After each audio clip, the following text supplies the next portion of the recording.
The Ballon d'Or 2025 is now officially done and dusted. Ousmane Dembele, Ousmano Dembele, big up to Dembele, winning his first ever Ballon d'Or. Thoroughly deserved. Thoroughly deserved. I think, and we'll talk about the other guys who could have potentially have won it.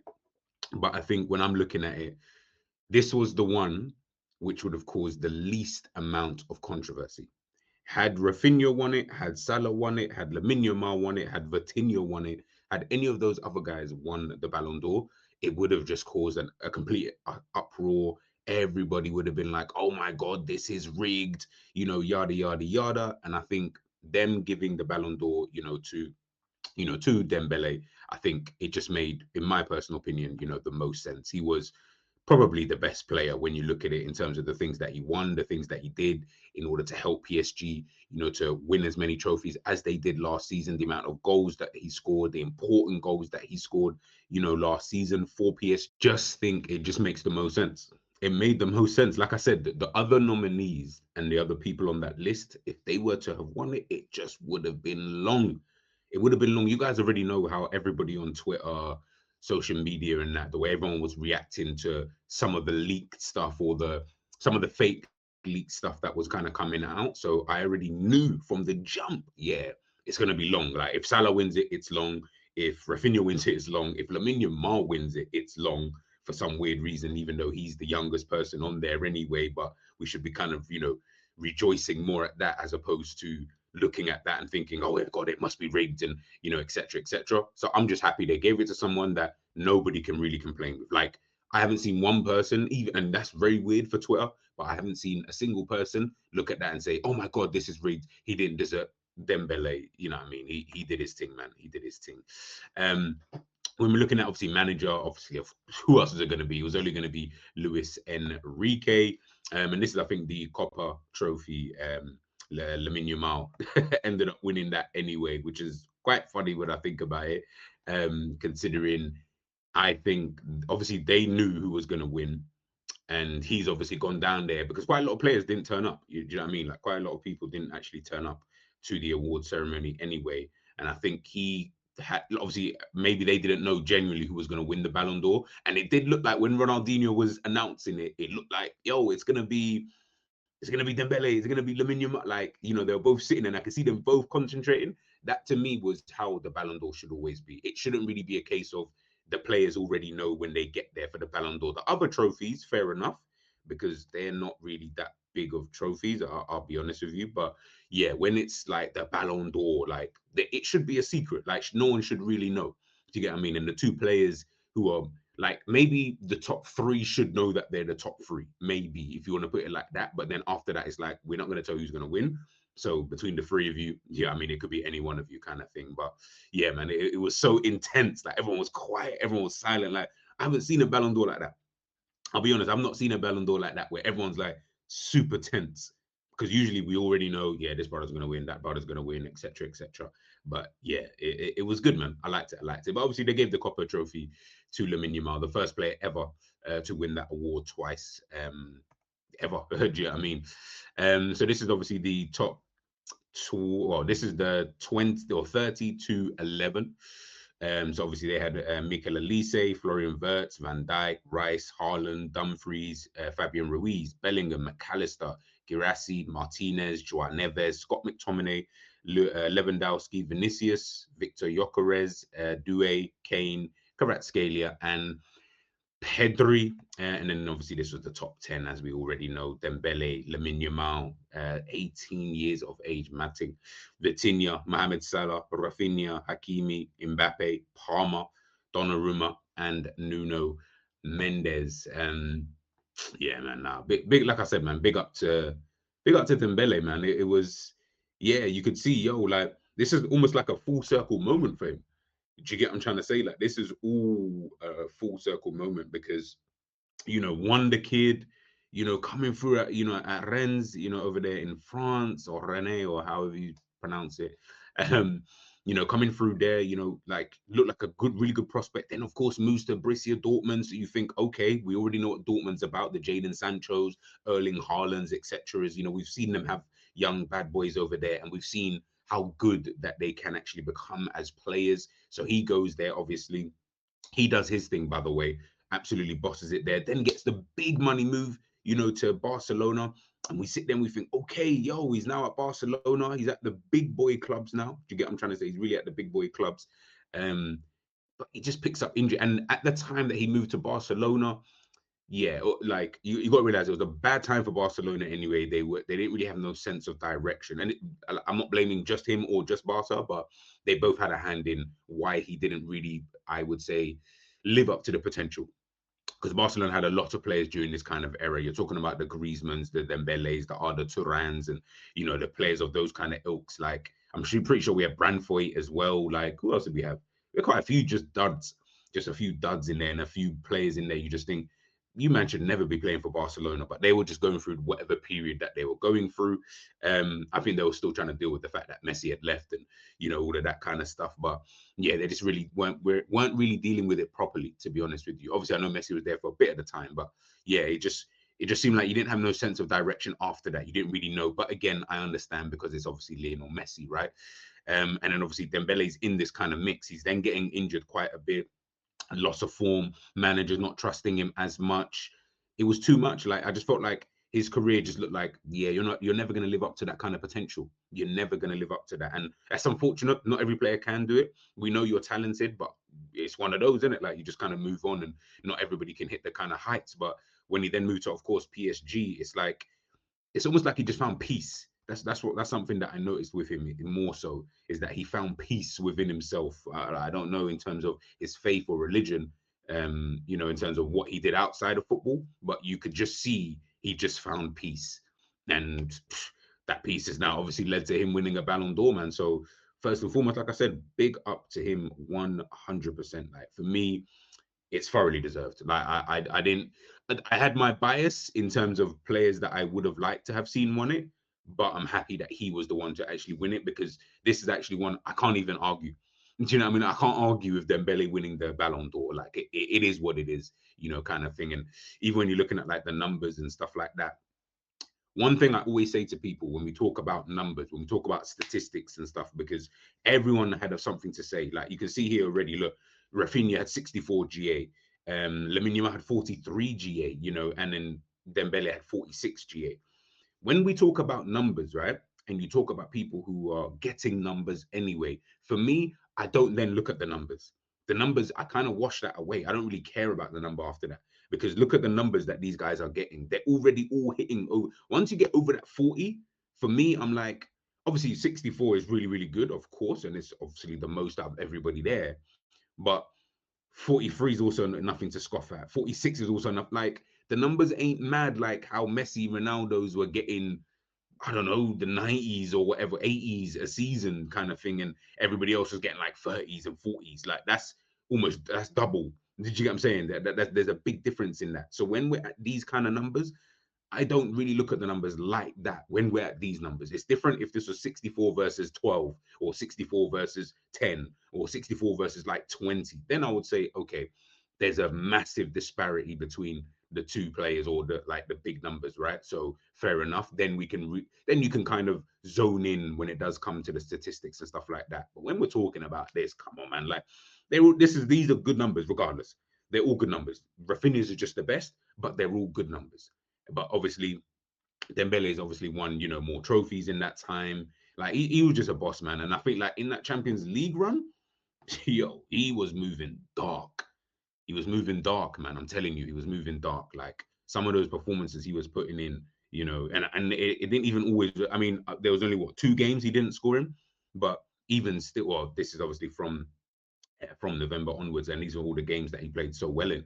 But when I'm looking at it, I'm like, bro, like his performances from January onwards was, to me, arguably, probably in the Champions League anyway, arguably probably the best. I'll be honest with you. Like I do think it was better than Lamine Yamal's performances from January to the end of the season in the Champions League alone.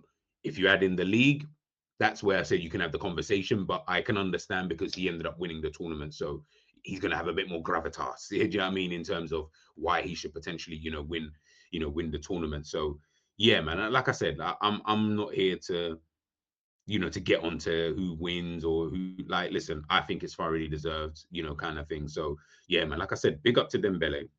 And we saw I'm gonna give you guys, like, at the end of this, I'm gonna give you guys my Ballon d'Or top 30. Obviously, we saw the top 30 there in terms of who these guys obviously put in there, and there were a few questionable ones. I will definitely say that there were a few that I did look at and think to myself, yeah, it's a bit weird. It is a little bit weird why such and such is there. But listen, look, they're there now, so some of them can hang this on the wall. Do you get what I mean? And take a look at it, kind of thing. Looking at the top 10 as well. So yeah, listen, look, big up to everybody, really and truly, who was nominated for the top 30. Like, big up to Elise as well. He's definitely my guy. But yeah, I personally had some other players in different positions, but we'll go through that towards the end. And I'll also show you guys my FIFA World 11. I don't know if they actually do that. Something tells me they didn't do it yesterday, but we'll obviously, have a look. So listen, look, let's go through my Ballon d'Or. This is how I would have ranked it myself. So obviously in the last place, 29th, 28th, I've got in Florian Wirtz and Declan Rice. I think it's kind of self-explanatory. I don't think Florian Wirtz all day. Like, obviously, this is in the list of 30. So just remember this in context, by the way, people, when you're listening to this. In the context of these 30 individuals, I don't feel like these guys had that great of seasons, to be honest with you. Declan Rice finishing second. I honestly feel like he's only here because of the 2 free kicks against Real Madrid, I'll be honest, because I do think that there were other midfielders you could have even have just put in there, if I'm being, or even just other players you could have put in there, if I'm being totally honest with you. Florian Wirtz, yeah, he was okay. I'll be honest. I didn't think he was all that last season anyway for Bayern Leverkusen. Obviously, they couldn't retain the title. Fair enough. I'm not really getting on to him for that. But I also didn't think he was all that last season. But listen, he's there. I think, again, more so probably moved to Liverpool and stuff like that. Had he stayed at Bayern Leverkusen, would he have been on this high up the list? I don't think so. But listen, it is what it is. I've got him 29th and Declan Rice 28th. So 24th to 28th, I have got Alexis McAllister. Erling Haaland is in there as well. Dumfries, Vinicius Jr., Jude Bellingham. I think the Real Madrid contingency for me was quite poor. I didn't rate what they did last season. I don't really feel like they should be. There's only one of them who I had higher than this, obviously. But yeah, I don't think Vinicius Jr. and this is only based on 24-25 season, by the way, not overall as players. But I don't think last season they had a good season, either of them. I even think Jude Bellingham had it's weird because he had such a really good first season at Real Madrid. But that second season, in my opinion, there was a noticeable drop off. Vinicius Jr. as well, there was a noticeable drop off. Obviously, isn't helped with the fact that Mbappe, it's weird, isn't it? Because Mbappe comes to the team, you'd think the team would improve. But I didn't, yeah, they just kind of dropped off, in my personal opinion. But that's my 24th to 28th. Next up, we've got 19th to 23rd. So I've gone with Mbappe, Cole Palmer, Lautaro Martinez, Victor Gyökeres, and Guirassy. By the way, big up to Guirassy for making this list for nominated, man. That's real big, man. He was great in the Champions League, honestly, and he had just a really, really good season. Anyway, Victor Gyökeres, same thing, good in the Champions League, fantastic, obviously, in the Portuguese league as well. I probably could have potentially have swapped these two, maybe, but you know what? We'll keep it there. Anyway, there's not really much difference. Lautaro, he had a good season. He did actually have a good season, to be fair. Yeah, but I also think it was just purely because Inter weren't that good domestically in their own league. I say they weren't that good. They were obviously good enough, but they obviously didn't win the league. And I didn't feel like in the game, and I'll probably say I probably watched him maybe 10 times last season. I didn't really feel, and again, that's unfair because there are how many in games, but yeah, I didn't really feel like overall I watched him and thought, oh my God, like you were one of the best players in the world at the time. Like, nah, I kind of thought, yeah, you was, in comparison to the other guys, nah, I feel like you was okay. Do you get what I'm trying to say? Like, in terms of Even Cole Palmer, I could potentially, because I feel like Cole Palmer's only here because of the Club World Cup. So I'm going to put Cole Palmer there instead. I'm going to put Martinez in front of him. Mbappe individually had a better season than Martinez. I don't think that's even up for debate, to be honest with you. He scored so many goals, but people still scrutinize the performances, which is fair because there were times where I did think that the performances weren't that good. But if we're talking just individual basis, brother, he scored like, was it like 40 goals or something like that? I'm pretty sure he did. Yeah, he had a mad season, mad season. 14th to 18th, Lua, Lua, Fabian Ruiz, Harry Kane, Harold, Mikel Elise, Virgil van Dijk. This one was kind of difficult placing these guys here. And the only reason why they're kind of here, I guess, is because the next list up in terms of the other, what do we say, 13, 14 players, I just felt they just had better seasons as a team, as individuals, stuff like that. So, in terms of like the impact that they kind of had, um, yeah, that's kind of really it. I think my Elise was excellent for Bayern Munich. I also think Harry Kane was excellent for Bayern Munich. Fabian Ruiz, I think, was so underrated last season, in my personal opinion. I don't think people rated him highly enough. Lewandowski, come on, bro. The guy's how old and he's still bagging goals, still helping Barcelona, to win trophies. Virgil van Dijk, I thought he had a good season, but I don't think that his impact was as good as, say, a Mo Salah's, or it wasn't as big, in my opinion, as a Mo Salah. I think Mo Salah was more important to the team than Virgil van Dijk, hence why I can put Virgil there, kind of thing. And I still think that's a composition for him. It's composition, man. I don't really feel like, I feel like the other players had better seasons. That's all it really came down to be honest with you. Ninth to 13th. So we got Kvaratskhelia in 9th, Doué in 10th. So they obviously make top 10. Donnarumma, I got him in there. He's 11th. Scott McTominay, 12th. And Joao Neves in at 13th. Scott McTominay had a phenomenal season. Outside of the PSG and Barcelona guys, he like, and I'll be honest, like, if we're just talking about the ones who are nominated, I put him here because I think he had a better season than Joao Neves, than Fabio Ruiz, than all these other guys that are below him. I think he had a better season than all of them. Siri, like, made Syria, I think, was a team of the season, best player last. Bro, he was phenomenal last season, absolutely phenomenal. Big up to him for moving from Manchester United, going to a different country, new surroundings, and you had that kind of impact in your first season, winning Serie A, being probably the best player. Ridiculous, absolutely ridiculous. So I have to give him his flowers. I think between like Joao Neves, I thought was really, really good, and I really liked his performances, but I don't think he had the same level of impact as a Scott McTominay. And really, I would even say it was probably close to being more than a Donnarumma. The difference is that PSG won the Champions League, and Donnarumma did help towards that. So I had to give him his flowers for that, for those kind of performances. But yeah, for me, Scott McTominay, one of the best midfielders last season, hands down. Don't sleep on Scott McTominay, man. And to be honest, he started this season pretty decent as well. So I hope he obviously can continue that. So that's obviously 9th and 10th is in there. So we are getting into that top 10 category. 4th to 8th. Yo. I know this one's going to get people mad. But that's what I wanted, man. So 4th to 8th, I've got in Pedri. For me, who was the best midfielder in the world last season. I couldn't find a better midfielder. I know like Vitinha. By the way, these two were close. Like, I could have gone Vitinha purely based on the fact that he obviously did win the Champions League, but I couldn't. I had to go with Pedri, man. I just couldn't, choose otherwise. Mohamed Salah, so 4th, 5th, 6th. I got him in 6th. Obviously, then Nuno Mendes in 7th, and then Hakimi in 8th. Those two again could switch, but I felt like Hakimi wasn't as good as a Nuno Mendes. But I will not argue if someone changes that anyway. Yeah, Salah in 6th. So obviously the elephant in the room is people were like, oh my God, if it wasn't going to be, Ousmane Dembele, it had to be Mohamed Salah or Rafinha. It couldn't be Lamine Yamal, Vitinha, Pedri, or any of these other guys. Where I do kind of understand that is Mo Salah had a very good individual season. Also carried Liverpool, in my opinion, on his back to winning the Premier League.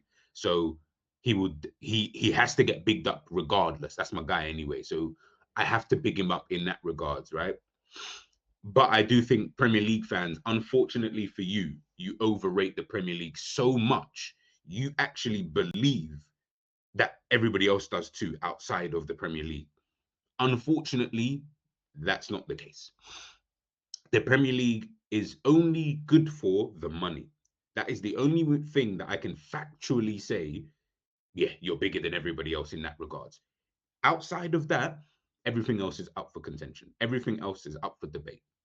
When we're talking about competitiveness, when we're talking about, just players, quality, it's all up, in my opinion, it's all up for debate. It's then down to what you then perceive that word to mean. What is your definition of this word? What do you prefer to? It then becomes thing, and that's fine, by the way. But I think Premier League fans, you've overrated the Premier League so much. You believe that any player who does well in the Premier League, provided that they've obviously won the Premier League, but if they do so well in the Premier League, they should be top three in Ballon d'Or. They should be finishing second in the Ballon d'Or. I'll be real. I thought Pedro was better than Mo Salah last season. I thought Vitinha was better than Mo Salah last season. Mo Salah still had a very good individual season. That doesn't take away from his season. But for me, and clearly for the rest of the people, by the way, who all voted, these are players, what is it, players, managers, or journalists, whoever it is, these are all those guys who voted. I'm pretty sure captains have to vote as well. But all these guys who voted, they also thought the same thing. Do you know what I mean? Because they had him down in, what was it, fourth anyway. Imagine finishing fourth and you had that individual season. Just deep that for a second, yeah. You finished fourth after having that season that you just had for Liverpool. I promise you, we're overrating the Premier League too much. We need to stop that. Now you can do the it's rigged. You can do the yeah, but it's a bit booky. Do you know what I mean? Because Real Madrid, Barcelona, you can do that. And you know what? To some degree, I will actually believe you. But ultimately, those two clubs, they're so big and bigger than everybody else. I understand it. Like that's just the hierarchy. How that's the mafia that we live in, unfortunately. Do you get what I'm saying? You need to win everything. And even then, you may still not even get it. But let's just say you just need to win everything in order to put yourself so far above everybody else. And even then, like I said, you may still not even win it. You may still not even win it. So Mo Salah only winning one trophy is like, right, well, you ghosted in the Champions League, ghosted in the final of the Carabao Cup. Obviously, FA Cup you didn't play because we got knocked out in that first round. So it was really just the Premier League that you were kind of good in. And even then, it wasn't a full season. It was like up to it was like the last like 4 or 5 months. It was kind of very hard to watch. So really, it's like, well, how much of it is really? You know what I mean? Like, how far can we realistically go with this? Like, we can only stretch what you did so far. And I feel like that's how I looked at it. Was like, I mean, I can only really stretch it this far. I'll be honest with you. But obviously, and even Nuno Mendes, I slightly felt Nuno Mendes was better than Mo Salah last season. But Mo Salah's my guy, so I'm gonna leave him there for the time being. But again, let me know how you guys kind of obviously, saw it for yourselves. Podium finish. Obviously, you guys already know. We'll just get the last three in there. This is my top three, man. Lamine Yamal, I had in third. I know controversial because people are gonna be like, bro, that's it, because he's my guy. You know what I'm saying? All my guys were on these lists. Lamine Yamal, Mo Salah, Mikel Elise. They were all Pedri. You know what I'm saying? They were all on this list. So I was eating regardless, kind of thing. And I'm actually happy. I'm actually happy for Ousmane Dembele for winning it. He was the one I would have picked anyway. Because I said the reality is like I would have just been being biased had I had picked Lamine Yamal or Rafinha. And if I'm being real, Dembele actually deserved to win it. Like you win 4 trophies last season, and you have an impact in all 4, including the Champions League, and the performances that you put in from there to there.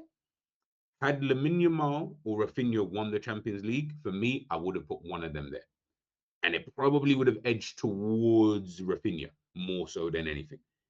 Rafinha, in my opinion, was better than Lamine Yamal last season. Difference is he don't have the PR that a Lamine Yamal does.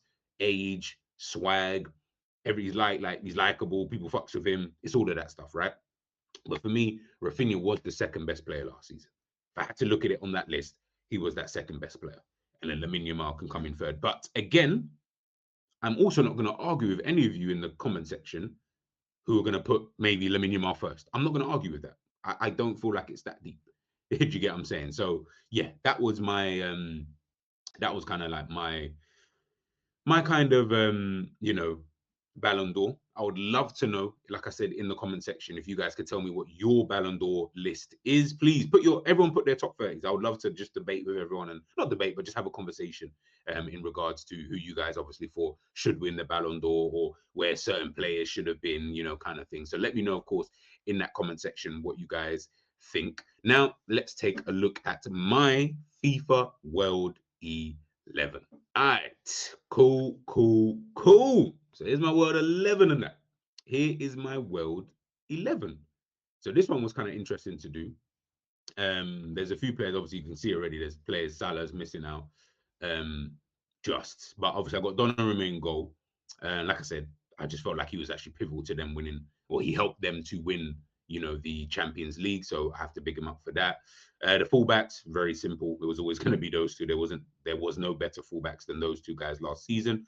Van Dijk, 100%. I couldn't think of another centre back who was even better than him, to be honest with you, last season. I couldn't really think of one. So I had Marquinhos in there again, excellent for PSG last season. Again, helping them to win the Champions League as well. I thought he was phenomenal last season. Could have had Gabriel. He was another one I did think about, was Gabriel, to be fair. So I could have put Gabriel. He was the only other one I thought about who was equally as good, but I'm going to lean towards Marquinhos. I think the trophy weighs quite big in that, in my personal opinion.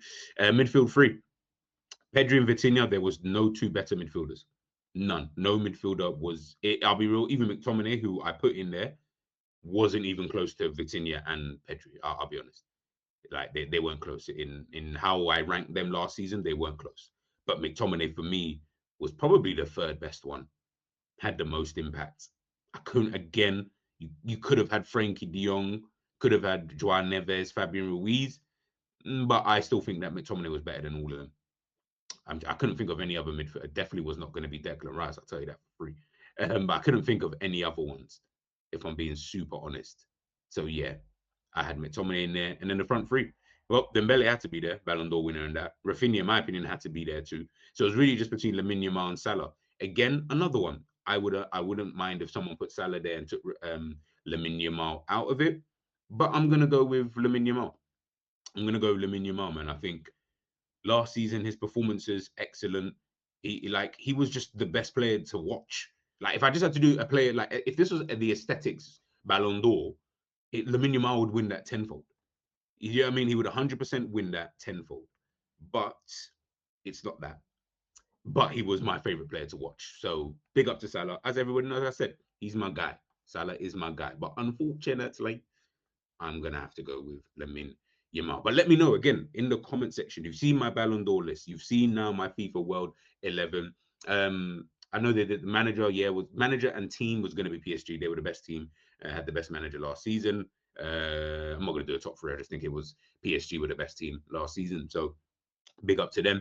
Let me know in the comment section, please, who is your Ballon d'Or winner? Who is the player that you think should obviously be winning it? And let me know as well who you guys would obviously have for your FIFA World 11s and stuff like that. Let me know all of that in the comment section. I'll try and reply to everything as much as I possibly can. But yeah, should be fun. Big up to Ousmane Dembélé, 2025 Ballon d'Or winner, thoroughly deserved. We'll catch you guys next year, man, for the 2026 Ballon d'Or. Who do you think is going to win that one? Who looks like they're starting off well this season? It's going to be a good race, man. I'll catch you guys soon, man. Peace.